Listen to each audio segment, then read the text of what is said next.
देवा फिल्म देखिए और भूल जाइए। यह फिल्म भूलने के लिए ही बनाई गई है। इसमें ऐसी कोई बात नहीं है कि आप फिल्म को लंबे समय तक याद रखें, लेकिन फिल्म बड़े बजट की है और शाहिद कपूर इसके हीरो हैं। फिल्म कुछ कुछ कबीर सिंह जैसी लगती है, कभी लगता है कि आप एनिमल देख रहे हैं। और ये पूरा वही ट्रैक है जो मलयालम, तमिल, तेलुगु, कन्नड़ फिल्मों का ट्रैक होता है। यानी हीरो हीरो को लार्जर देन लाइफ बताने की कोशिश वो इस फिल्म में भी है।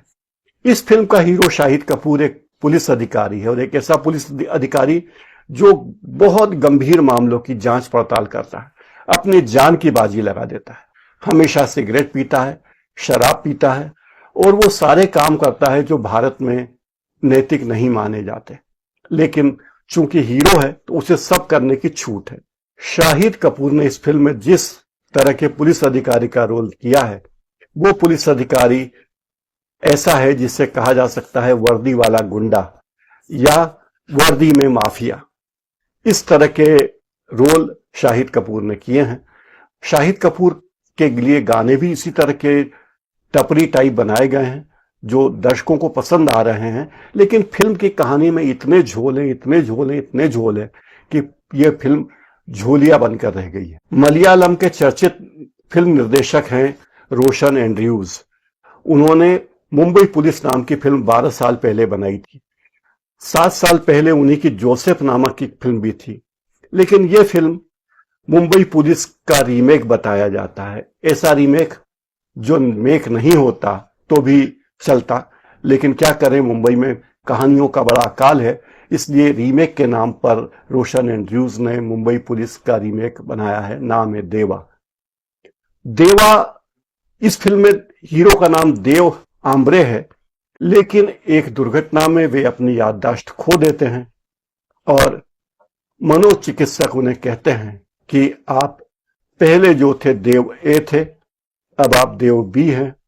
और जिस तरह के केसेस हमने देखे उससे लगता है कि कुछ हफ्तों में आपकी याददाश्त वापस लौट आएगी। लेकिन खोई हुई याददाश्त के साथ भी आप तैराकी कर सकते हैं, ड्राइविंग कर सकते हैं, क्योंकि वो आपकी मसल्स में बैठ गई हैं वो गतिविधियां। आपको पुराने लोग याद नहीं आएंगे, घटनाएं याद नहीं आएंगी, लेकिन आपने जो कुछ सीखा है वो आपको याद रहेगा। आप साइकिल चला सकते हैं वगैरह वगैरह। तो देव एक के हिसाब से ही शायद फिल्म का नाम देवा रखा गया होगा, ऐसा मेरा अनुमान है।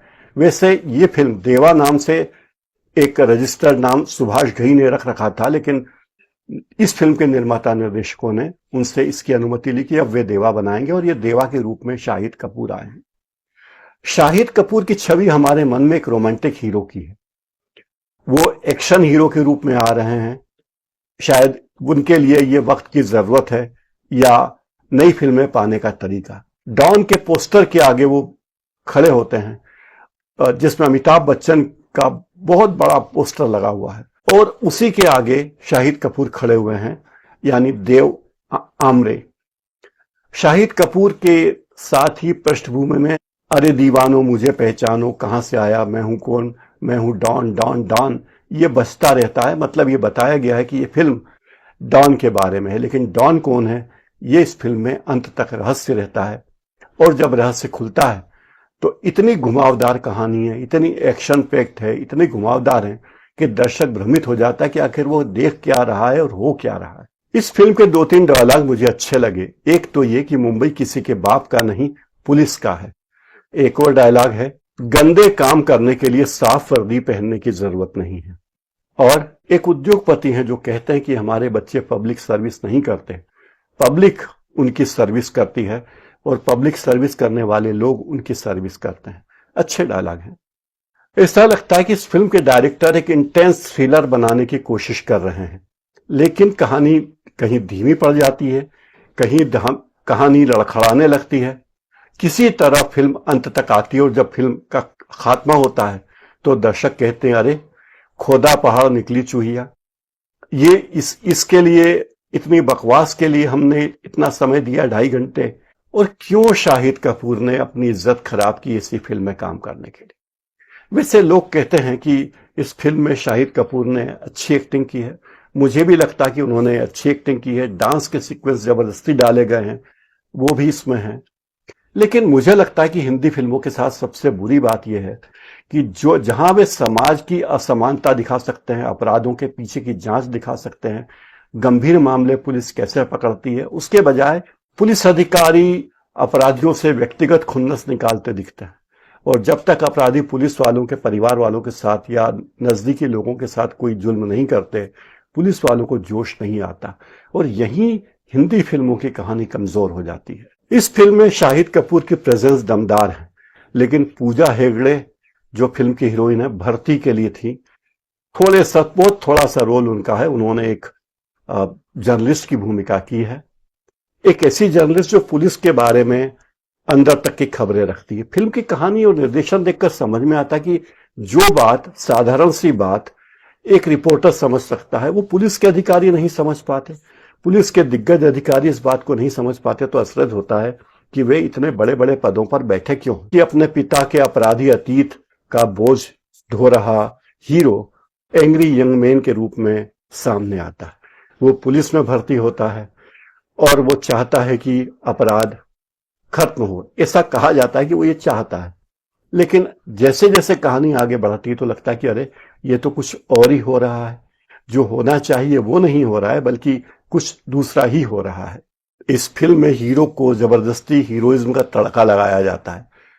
लगता है कि ये फिल्म शायद रियलिटी के करीब है, लेकिन कई बार जिस तरह की कहानी आगे बढ़ती है, लगता है कि इससे बकवास कहानी आपने जिंदगी में शायद ही कभी देखी होगी। फिल्म की कहानी में घुमाव होना जरूरी है, यह दर्शकों को अच्छा भी लगता है, लेकिन घुमाव ऐसे भी नहीं हो कि दर्शक भूल भुलैया में खो जाए। इस फिल्म में जो ओरिजिनल फिल्म है मुंबई पुलिस, उसमें फिल्म के हीरो को समलैंगिक दिखाया गया है, लेकिन यहां शायद शाहिद कपूर ने कहा होगा कि मैं ऐसा रोल नहीं करूंगा क्योंकि मेरी इमेज के खिलाफ है, मैं समलैंगिक का रोल नहीं करूंगा। हालांकि कबीर सिंह में उन्होंने एक ऐसे डॉक्टर की भूमिका की है जो बड़ा ही अजीब था।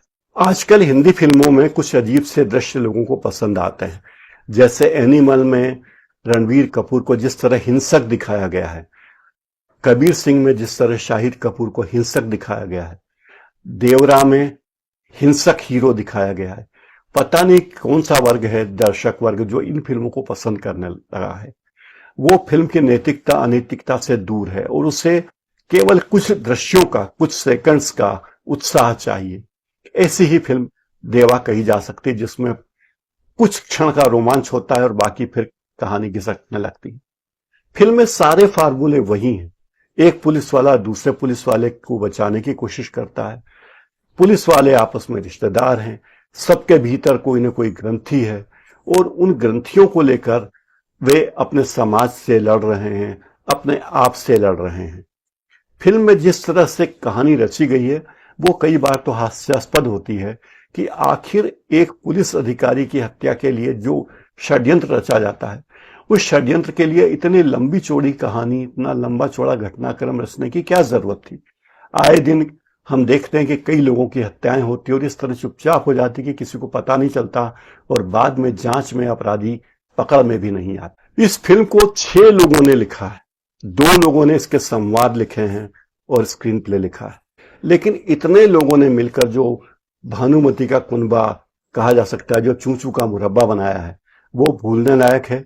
अगर आप ये फिल्म देखने के लिए जाते हैं तो फिल्म देखकर भूल सकते हैं।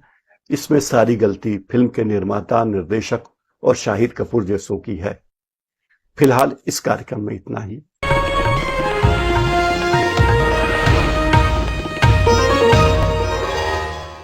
Copyright disclaimer under Section 107 of the Copyright Act 1976. Allowance is made for fair use for purposes such as criticism, comment, news reporting, scholarship, and research. Fair use is a use permitted by copyright statute that might otherwise be infringing.